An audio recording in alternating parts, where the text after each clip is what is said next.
Remember when being productive felt kind of exciting? Like you got a new planner or fresh pack of highlighters and suddenly you wanted to sit down and study. Somewhere along the way, adult productivity became work, emails, groceries, appointments, just endless tasks. So today's class is about bringing back that fun feeling, romanticizing productivity so it feels like structure, not suffocation. And here's the twist. We're also going to talk about falling in love with learning again, even if you're not in school.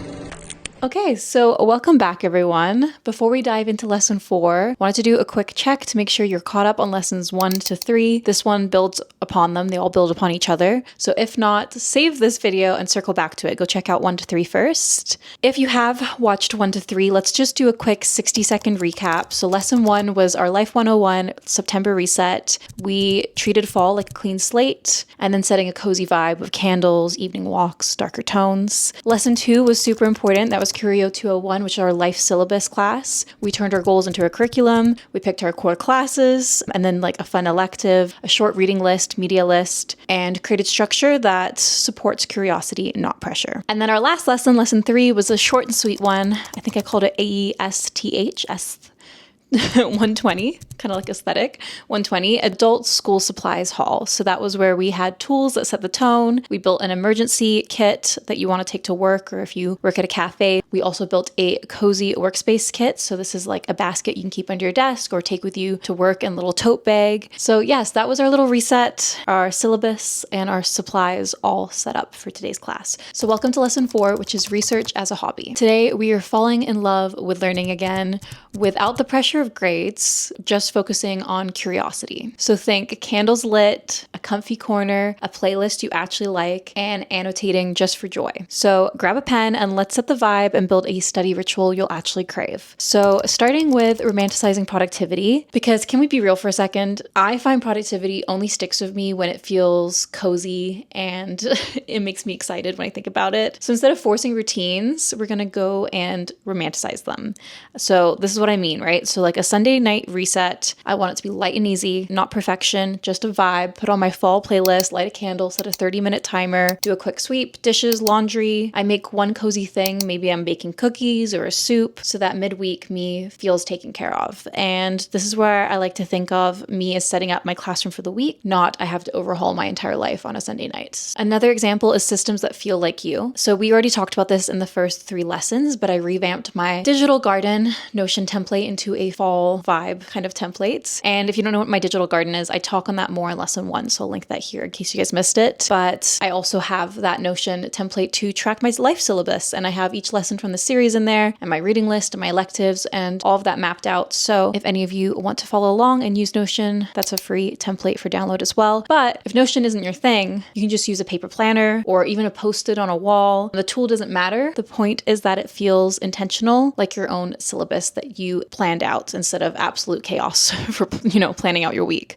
And my last kind of example is that cozy cues are better than willpower sometimes. So tiny little rituals, we talked about this in, I believe, lesson 1 that switch your brain on. So, maybe it's lighting a candle when you start work. We had that as an example. Maybe when you go on a grocery run, you have your seasonal playlist on. Maybe it's bedtime. You read 10 pages from your reading list instead of doom scrolling, having tea in the evenings. The cues that say class is starting or class is dismissed. And it's just a better way of getting into the mindset for each activity, right? So those cozy cues work great when you want to make research a hobby as well, which we're going to get into now. So research as a hobby, this is where you get to play student again. I like the idea of, sitting down, lighting a candle, pull out a notebook, put on some instrumental music, maybe go to a cute library or a cafe if you really want to set the scene as well. And you want to trick your brain into thinking, I'm about to do something cozy. I'm not just going to study. Like this is going to be fun. And I like to also think of when we get into this, you can date your interests. And what I mean by that is you don't have to commit long-term to anything that you pick. This is for fun. So pick topics you're casually curious about. Maybe it's mushrooms, maybe it's medieval queens, maybe it's marketing, psychology. Treat it like speed dating with ideas. And if you're bored, you can drop the class, no one's grading you, so it takes the pressure off. Another point is to annotate for pleasure. So,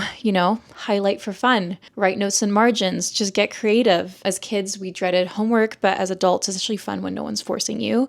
And I underline quotes I doodle in the margins. I like to treat things like a scrapbook of my curiosity. This is a point that I really like, which is with my enemies to lovers arc that I think I have it noted down from a Substack post that I took it from, which was how to start researching as a hobby. I think that's literally what the Substack was called. And it said, give yourself an enemies to lovers arc with learning. When you're falling in love with something, you want to know more about it. And I believe this is another quote from that Substack, but I liked this as well, which is learning has to feel like desire, not obligation. So when I set the scene, cozy candle, soft light, tea, a playlist, learning stops feeling like a chore and it starts feeling like something I can crave again. And when you make your study sessions feel cozy, you won't fight them so much. You're going to start craving them, as I mentioned, instead. So with this in mind, you can, pause the video, get started on your syllabus plan from lesson 2, or if you want to take this extra step, join me for the next part of this lesson, which is curating your digital garden for learning. So as I mentioned, if you don't know what a digital garden is, I kind of go more into that in lesson 1, but like a very quick overview of it is it's a place where you take ideas and then you expand upon them, which is great for researching as a hobby. So in lesson 2, we made a fall syllabus of books, movies, podcasts, documentaries, our electives, our courses,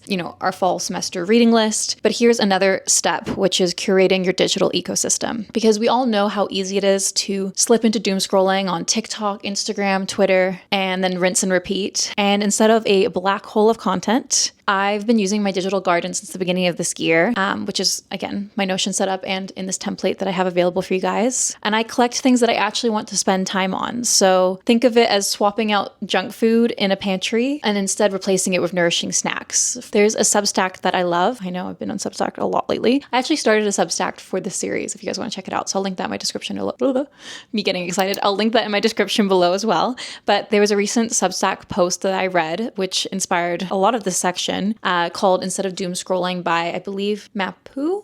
I'm so sorry if I said their name wrong, but they talk about how the internet is overwhelming, but there are so many incredible sources if you just set yourself up to find them. And I feel that way about social media heavily. I think there's so many bonus, great, positive things from social media. It's just very hard sometimes to go, into all the negative spaces or what's it called? You have feeds full of things that aren't exactly nourishing for the brain. And it's really important to swap those things out. Curate your feed, curate what ideas you want to expand upon in your digital garden. And then it can be a lot more beneficial than the just usual doom scrolling. So in this article, this Substack article, they mention instead of scrolling on TikTok or Instagram, to build a syllabi of essays, podcasts, and archives that feel nourishing. And it's, again, like building a digital garden where curiosity can actually grow. So here's some examples of categories from the Substack posts that I'll go through, just because I think there's so many sources that you can check out. Here's some that I have and some that I haven't. One section was essays. These are like long form ones that you can really sink into. Aeon, I think is what it's called, which is where you can get free, thoughtful essays on philosophy, psychology, and art. So, for example, essays on how nostalgia shapes memory or the philosophy of boredom. Nautilus?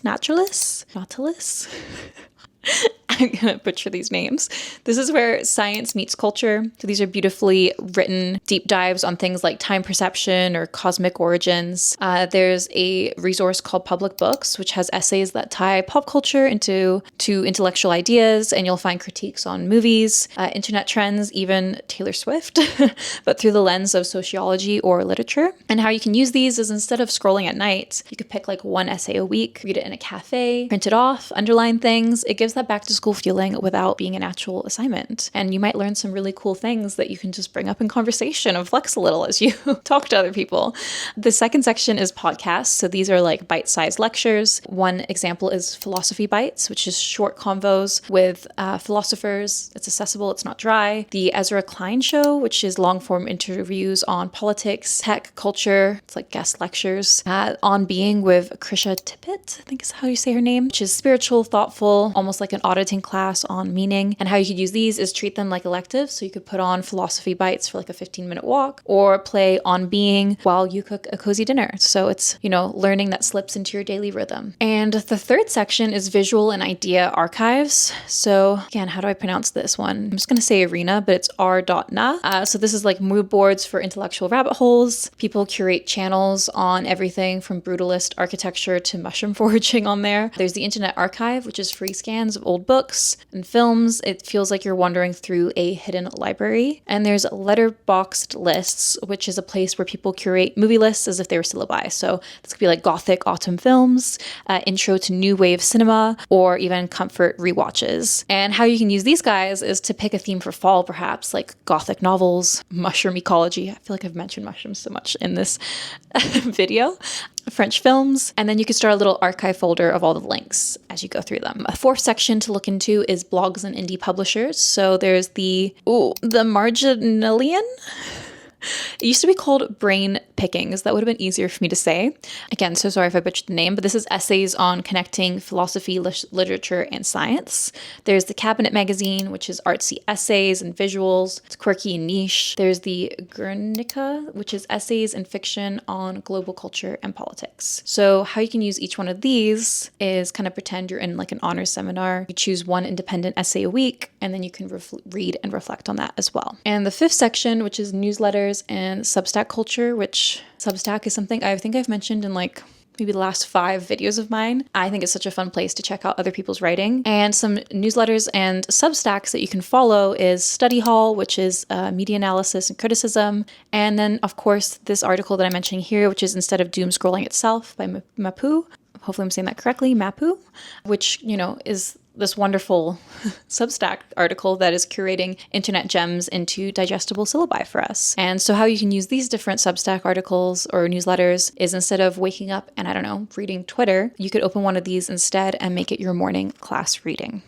So another idea for expanding upon some ideas in your digital garden is to pick some like very niche curiosity starters. So you could go on like a random Wikipedia deep dive where you pick maybe a topic and then look at the See Also link and just keep following it like a breadcrumb trail. And what you can do is, even with all these different sources, is like build your own elective, as we mentioned in lesson 2. Maybe your fall elective is forests, and then your syllabus could be 1, maybe an Aeon essay on tree communication if they have something like that.